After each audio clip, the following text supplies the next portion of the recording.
In 1985, the National Council of Teachers of English posted a resolution basically saying to stop teaching grammar, de-emphasize grammar. What they said was there's no research that proves that learning sentence structure and grammar was all that important. They said it was detrimental to creative writing.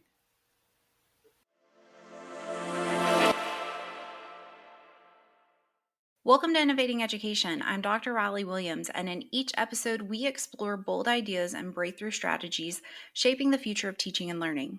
Today's guest is Bob Safran, an educator, author, and grammar instruction pioneer with over 50 years of experience in the classroom. He's the founder of EGUMPP and a vocal advocate for bringing grammar back into the heart of literacy instruction. In a time when the science of reading is shaping how we think about decoding and language development, Bob challenges us not to forget one key component, grammar, and its foundational role in comprehension. So let's dive in and explore what it really means to teach grammar as a science-based literacy practice. Bob, welcome to the podcast. Thank you for having me. So let's get started. Can you share a bit about your journey as an educator? What's kept you committed to grammar instruction over the past 5 decades? Sure. My educational journey began with me being a public school teacher for several years. Once I left the classroom, I took a position with Science Research Associates, which was a college textbook company owned by IBM, and I started out selling college textbooks. After a few years, I was promoted to an acquisition editing position, and I traveled the country working with authors all over the country to write computer science books for SRA. This lasted for several years. Then I accepted a position as the director of a career school in Pennsylvania. I did this for several years, and finally I decided maybe it was time for me to go on my own. So what I did is I founded a secretarial school, and that secretarial school eventually became a nationally accredited 2-year college, and I had 2 campuses. For 35 years, I was the president and CEO of my career school. Now, I started in the 90s Safran Publishing Company, and I wrote and published a learning system that included a English handbook and exercises similar to diagramming sentences using a coding system. And this was a product that once it was developed, I kept testing, class testing, and selling it to other career schools. Well, technology made a difference. So I had to create an HTML version. And that's the version of EGUMPP we have today.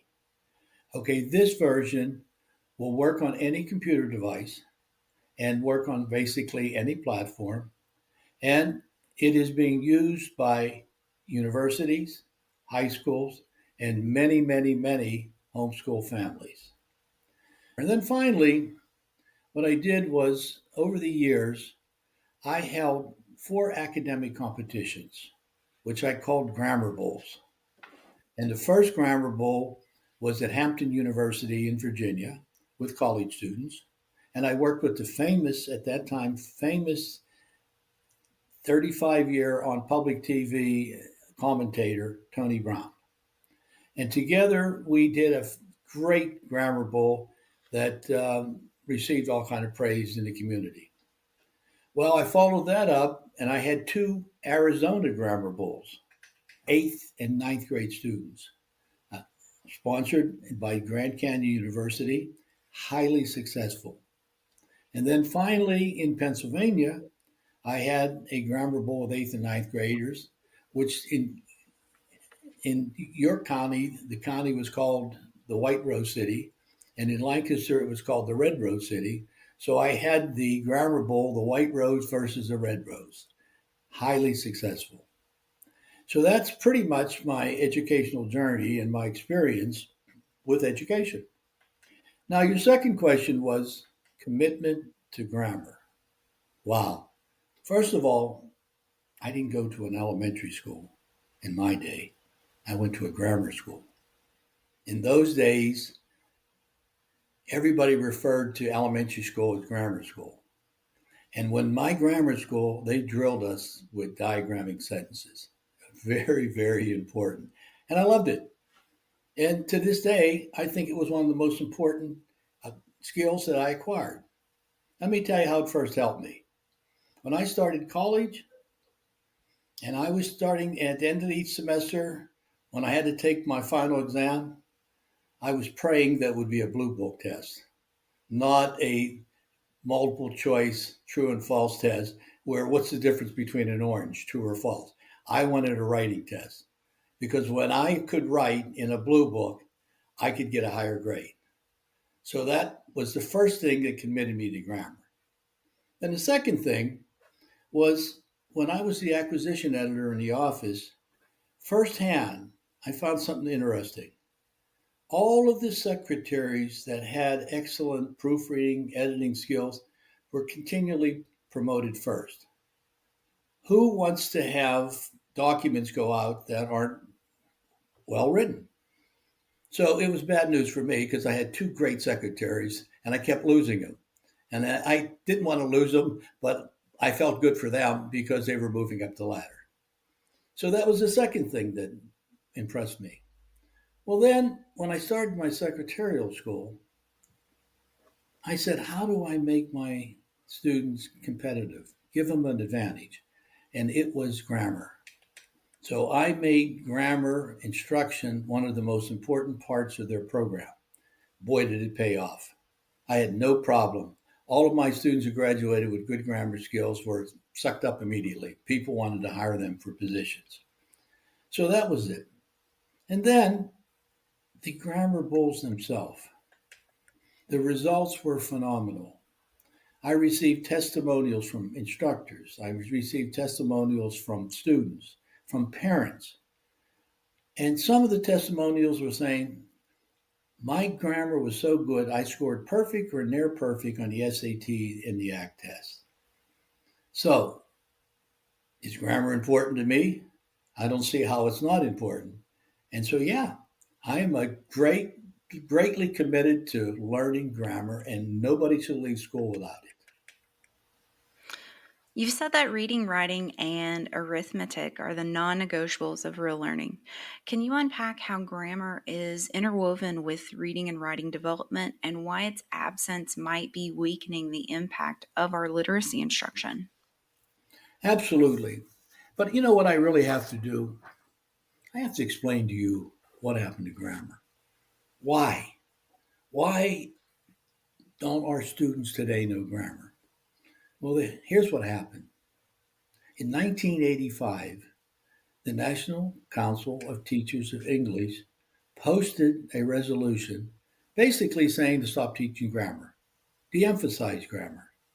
What they said was there's no research that proves that learning sentence structure and grammar was all that important.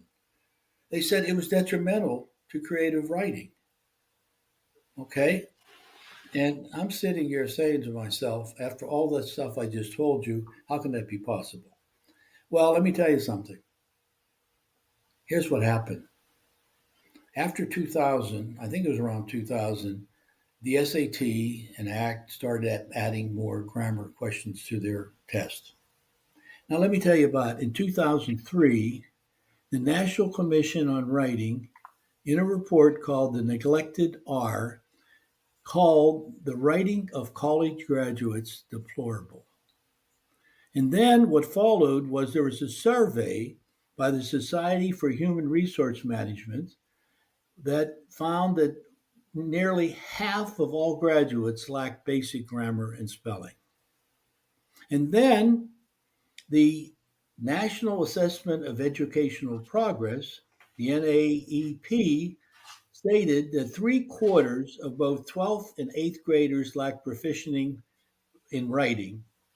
And they also said that 40% of those who took the ACT writing exam in 2016 lack the reading and writing skills necessary to successfully complete a college level English composition class. So, what's that tell you about learning grammar and not knowing grammar? I mean, it just kind of blows my mind. And now I'm kind of questioning, do I really understand grammar? I would like to specifically dive into grammar and the science of reading. So, the science of reading emphasizes both decoding and language comprehension. In your view, does grammar instruction support or even accelerate students' ability to comprehend complex texts? Great question. Let's talk about comprehension. All right, now let's talk about that for a second, and let me tell you something. No matter what you read, if you read a novel, if you read instructions on how to fix something, if even you go to one of the newspapers and read an article in the newspaper, there's two possibilities. They're easy to read or they're difficult to read. Okay? So what I did was, to give you an example, I Googled and I wanted to know, give me examples of novelists who are easy to read. Immediately, I found that the authors easiest to read were John Grisham and Ernest Hemingway. And I found out the two of the authors that were difficult to read were William Faulkner and James Joyce. Now, what was the difference? Well, both with Grisham and Hemingway, they wrote clear, concise sentences. The average word length was 8 to 12 words. And obviously, they're very popular because especially John Grisham today, their books really sell. Then let's look at Faulkner and let's look at Joyce. Okay, they write sentences that average 30 to 50 words, and many of them over 100 words. Now, to give you an example, I'm going to read for you an exact sentence that came out of one of Faulkner's books. Quote, just exactly like father when he was a boy and they hunted coons to the river bottom at right, and once they had to swim the river on a log. And it was raining and cold, and he had only one shoe and lost that one too. And his feet were cut and bleeding when he got home, and grandmother cried and made him go to bed. But grandfather said he was a man now. That's a 74-word sentence, okay? And it has 11 clauses in it. So now how do you comprehend that? Well, if you know sentence structure, and if you know that every sentence has to have a subject and a verb, and they always begin a complete thought. So I asked to break this sentence down into the 11 clauses. Here's what I got. Father was a boy. They hunted coons. They had to swim. It was raining. He had one shoe. He lost that shoe. His feet were cut. Grandmother cried. Grandmother made him go. Grandfather said he was a man. He was a man. So at least your comprehension by knowing sentence structure is much better because you can do that. That would be the same thing if you had any technical instructions. Some are written so poorly, you're sitting there saying, huh? What does this mean? And others are simple to read. So comprehension with sentence structure does work. You have to be able to make your writing clear Exactly. because you're not writing for you, you're writing for the reader. Yes. I can share another example with you.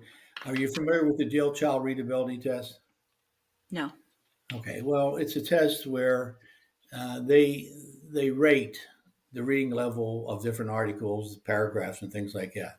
And if I'm saying this correctly, they're looking at vocabulary words, they're looking at length of sentences, and they come up with that. And at one point, years ago, if I'm correct, the Wall Street Journal was written on the fifth or sixth grade level. Try that today. And it's something that your viewers should do, which I've done. Go to the major newspapers. Go to the New York Times. Go to the Washington Post. Take the front page. Take some of the articles and just count the words in some of the sentences. And the sentences, articles that you can read are clear, crisp sentences. And the articles that you have a hard time with, and I've done this, and I've seen articles that had sentences that were 70, 80 words. Now, how easy is it to read sentences that are just like I just did here with the Faulkner thing? It's not easy. So, yeah, understanding how every word, phrase, and clause is functioning in the sentence enables you to do those things. We know there's often a debate about the role of explicit instruction in language development. What does the research say about explicit grammar instruction versus more embedded or intuitive approaches? Let me explain that in a simple example. NCTE says grammar is important, but the universities, 27 universities, say the opposite in a report that it was written, I guess, in 2003. It's called Understanding University Success. It was sponsored by the Pew Charitable Foundation. So what they did, and every high school district in the United States received this report. And what the report did, it took each subject and said, what should a student starting college be able to do to be successful in college? Well, these 27 universities included Harvard, MIT, Penn State, Michigan. So there was, very prestigious schools. And let me read their faculty viewpoint. Quote, students should know basic grammatical terminology in the parts of speech. They should distinguish between clauses, phrases, and complete sentences. The mechanics of writing is simply a subset of writing skills. Once students understand sentence structure, they know why one sentence is clear and another sentence is confusing. They can fix run-ons, cut wordiness, and write with precision. That doesn't happen just by osmosis. It only happens when students understand sentence structure. That kind of leads me to my next question. Can you talk about how understanding syntax contributes to reading fluency and comprehension?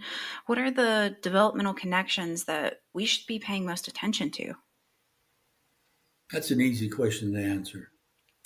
Okay. When somebody that knows sentence structure looks at a sentence, there's a lot of things they can do. Okay, one, what they can do is they can discover misplaced modifiers. For example, while driving down the beach, the sunset was beautiful. Are you telling me the sunset was driving down the beach? Okay, so all of a sudden, that's called a dangling modifier.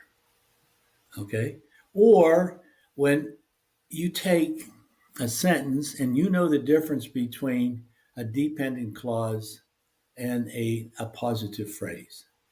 So in this sentence, Mrs. Jones, who has been our principal for more than 20 years, will be retired.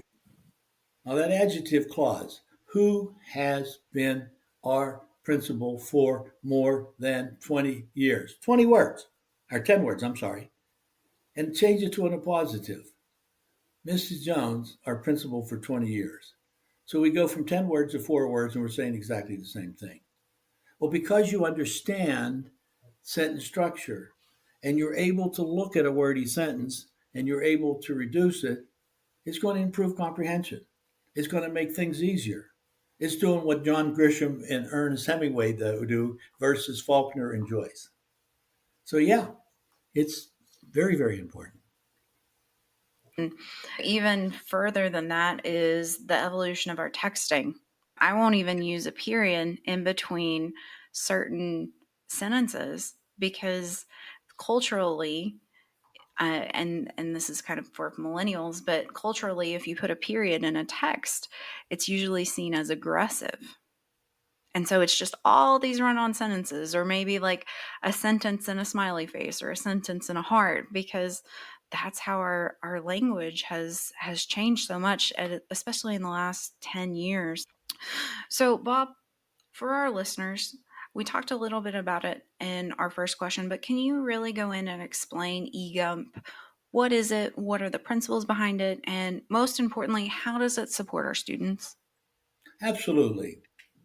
You know, it's funny. I have been at many journalism conferences, and we have a booth, and people come up and they say EGUM, and they start looking, and they start EGUM. EGUM. What does that mean? Does it have anything to do with Forrest Gump? Okay, and I love it when they say that because the first thing I said is, "Oh, you've seen Forrest Gump." Yes. It was a great movie, wasn't it? Yes. Then I'd say, do you remember the scene where Forrest Gump was sitting on the bench with the lady and he had a box of chocolate? And everybody shakes like you, they shake their head, yes, I remember that. Then I say, don't forget that because that has nothing to do with EGUMP. So now let me tell you what EGUMP is. EGUMP is this.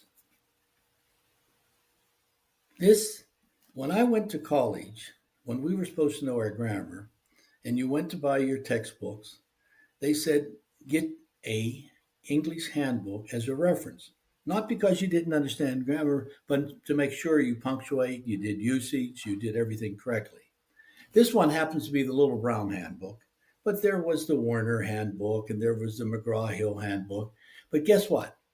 They all did the same thing. They all had 4 sections.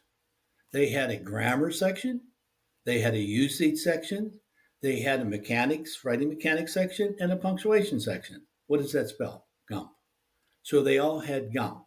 Now, if you add the word English at the beginning and P for program at the end, you have an English program with GUMP in the middle. So eGUMP is an English, it's an electronic handbook, and it had 4 sections. So now, let me tell you this. When I put my handbook together, this was my handbook. This was my eGUMP handbook. Guess what? It had 4 sections. It had grammar, usage, mechanics, and punctuation. Now, this is 520 pages. And I'm saying that a student who takes eGUMP in 30, 35, 40 hours, self-study, all self-graded, all online, can learn all this. Now, how are you going to learn 520 pages? Well, I'm going to do a little magic right now. I'm going to take this and I'm going to change this to this. 4 pieces of paper. I've got a grammar, 1 page. I've got a usage. I have a writing mechanics, and I have a punctuation. And that's all a student needs while they're doing it. Now, let me explain grammar. Hard to believe. This is all of grammar on 1 piece of paper. Everything you need to know, the 20 lessons, everything is here. And when the student's doing Module 1, they can refer to this. Now, let me take it a step further and show you how easy learning sentence structure is. Okay? A sentence is a string of words. Starts with a capital letter, ends with a punctuation mark. Now, if you took your finger and put it on any word in any sentence that you write, your odd, and you wanted to tell me what it was, your odds are 3-1 against you that you'll get it right. Okay, so if you put your finger on a word, but if you know this, a word is either going to name, it's going to express action, stated, being, or condition, it's going to modify or describe an adjective or a verb, adjective, or adverb, or it's going to join. So there's only 4 possibilities. So you put your finger on the word and it says, oh, that word names, or that word expresses. Now, if it names something, in only 3 questions, it answers a who, what, whom question. It'll be a noun or pronoun. It'll answer who, what, whom question. And there's 6 possible choices. I call that paid-so. It can be a predicate noun and a positive, an indirect object, a direct object, a subject, or object preposition. But if it's expressing, it'll express action, stated, being, or condition. It'll be transitive or intransitive, or it'll be a helping verb. And you know what's amazing? After all these years, because it was drilled into me, I can still say the helping verbs. Be, being, been, am, is, are, was, were. The three D's, do, did, does. The three H's, have, has, had, may, can, might, could, would, should. So the old way was the good way. Now, if it's describing or modifying, it's either going to add to a noun and be called an adjective, adjective. And it's always going to answer the same questions: which one, how many, what kind, or whose. If it's adding to a verb, let's call it an adverb. It'll answer the question when, where, why, how, to what extent. So in life, not just sentence structure, there's only three sets of questions, no matter who you're talking to: who, what, whom, which one, how many, what kind, or whose, when, where, why, how, or to what extent.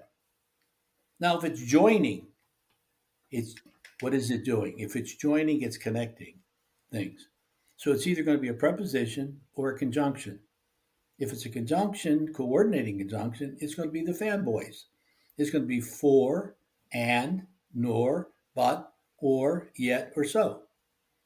So by the time a student finishes coding sentences, diagramming, they know all this. But sometimes you're not just looking at a word. You're looking at a group of words. So if you're looking at a group of words, it's either a phrase or it's a clause. Now, if it's a phrase, it can be a prepositional phrase: anywhere a mouse can run or a cloud can float. It can be in a positive phrase. What word's inside a positive? Positive. When you want to be positive, use an appositive. For example, I know two Will Smiths: Will Smith, the famous actor, and Will Smith, my neighbor.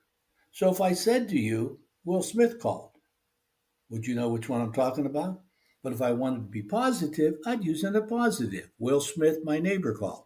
Now you know who I'm talking to. And then there are the three verbals. Well, what's a verbal? Well, what word's inside verbal? Verb. And what does a verbal do? It's anytime you use a verb as anything but a verb. A verbal is the pig. It's a participle that uses a verb as an adjective. It's an infinitive that starts with a preposition in, to, and it can be used as a noun, adjective, or adverb. Or it's a gerund, which ends with ing, and it's always used as a noun. So now you've learned how to identify the phrases. And then the dependent clauses, there's three. There's noun, adjective, adverb. And guess what? They all answer the same questions: who, what, whom, which one, how many, what kind, or whose, when, why, how, extent. And then there's four types of sentences. Those are simple, compound, complex, and compound, complex. Now, by the time somebody finishes this one sheet of paper, 2 sides, they have mastered EGUMPP. They can look at any sentence, identify at whether they read it or write it, identify every word, phrase, or clause in the sentence. Now, how do you prove at the end of 20 lessons that a student can do this? Well, you give them a simple assessment: 4 questions to answer, or 4 sentences to write. That all can be done in about 5-10 minutes. Now, I'll compare this to when I had my career school. My career schools we were not bringing in the top 50% of classes. We were bringing in the lower 50%. Great students, but a lot of them just didn't do that well in high school. And then one of our programs was accounting, computerized accounting, bookkeeping. So our entrance test was not for them to get into school because they were accepted. It was to find out, do you belong taking an accounting course or bookkeeping? And the easy way is this. You give them 18 questions. Add, subtract, multiply, divide. Whole numbers, fractions, decimals, percents. Okay, so you give them a problem like 85 minus 22 plus 42. So in seconds, 5 minutes of assessment, you know. Well, it's the same thing true with this.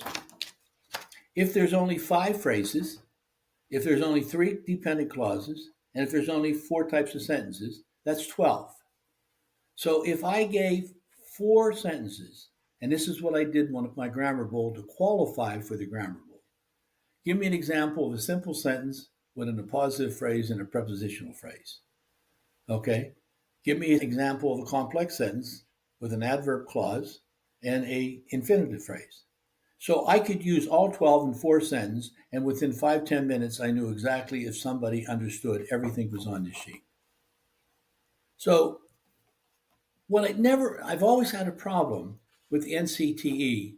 Why wouldn't you want all of your students to be able to develop this skill? And wouldn't this skill really help? Now, without going into a lot of detail, let's take this one, punctuation. It doesn't matter what order you complete these three modules because with punctuation, for example, there's 6 checkpoints in a sentence where you check the punctuation. Well, the first one, end of the sentence. We all know that. The second one is introductory element, a word, phrase, or clause that comes before the subject. The next one is a word, phrase, or clause that interrupts the subject and verb or verb and complement. The next one is the end of the sentence. The next one is avoid run-on sentences, is 2 independent clauses. And the last one is a series. Now, once you understand everything here, that means you can interpret and apply the rules accordingly. So when you look at the rules on this particular summary sheet, and it says anytime you have a compound sentence with the 2 independent clauses joined by a coordinate conjunction, use a comma. Well, now, if you don't know what a compound sentence is, if you don't know what an independent clause is, and if you don't know what a coordinate conjunction is, that rule doesn't mean anything to you. That's why we have the problems that we have today. Students can't interpret and apply the rules of usage, mechanics, and punctuation because they don't know it. So that's what EGUMPP is.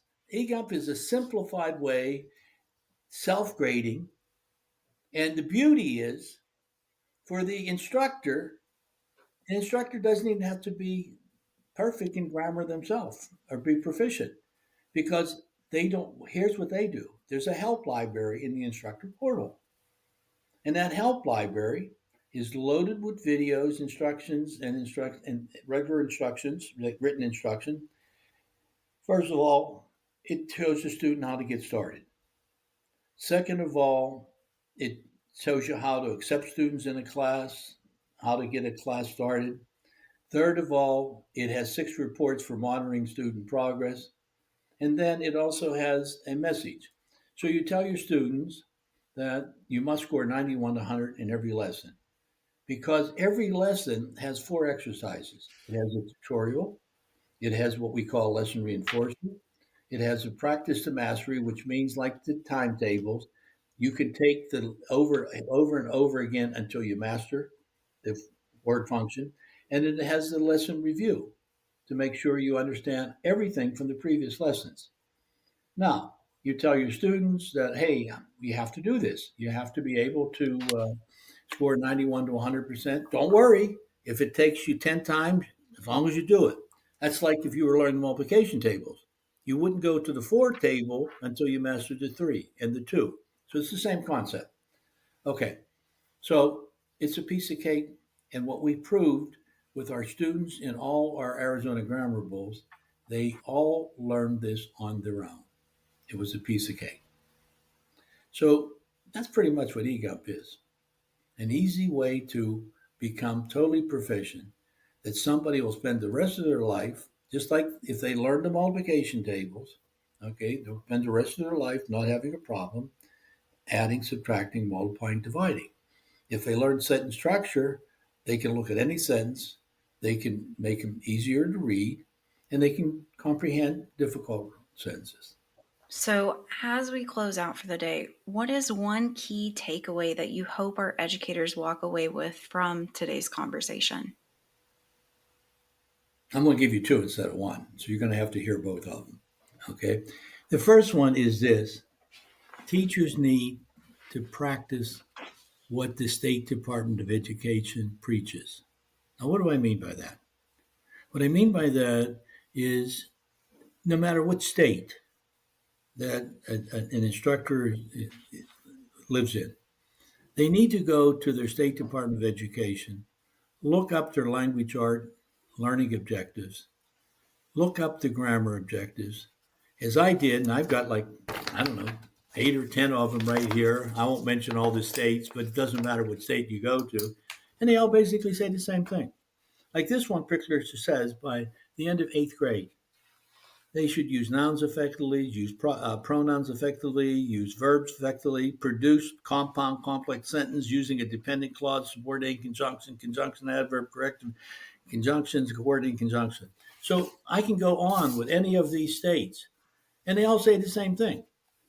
But practice what you're preaching. If you're saying you should do this, then do it.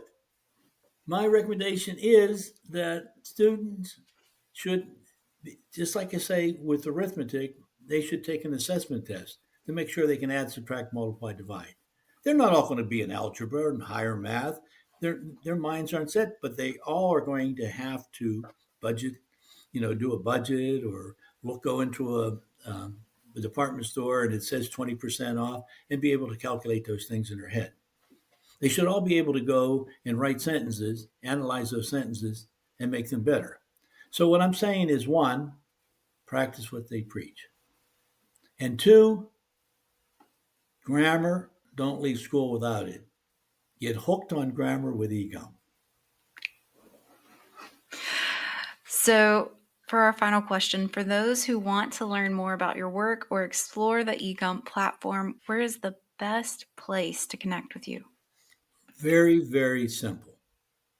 Go to egumpp.com. All you do is EGUMPP, not Forrest Gump. Go to egumpp.com, right? And request a demo. We will automatically send you a demo.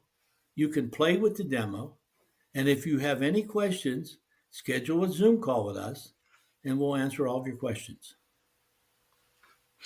And just for our listeners, I will be adding that in the show notes for you guys. Bob, thank you so much for being here with us today. Well, thank you for having me. I enjoyed it very much. So for our listeners, we are proud to be supported by the Solvia Learning Group, whose commitment to advancing education makes conversations like these possible. So if today's episode sparked ideas or helped reframe your thinking, please be sure to subscribe, leave us a review, and share it with a colleague. And before we go, if you're a school or district leader looking to strengthen your crisis readiness, please check out my new professional development course for administrators, A Peer-Led Journey to Building a Continuity of Operations Plan. This is now available through Circles at getcircles.org. It's practical, collaborative, and designed to help you plan for disruption while sustaining student success. So until next time, keep innovating, keep inspiring, and keep making a difference.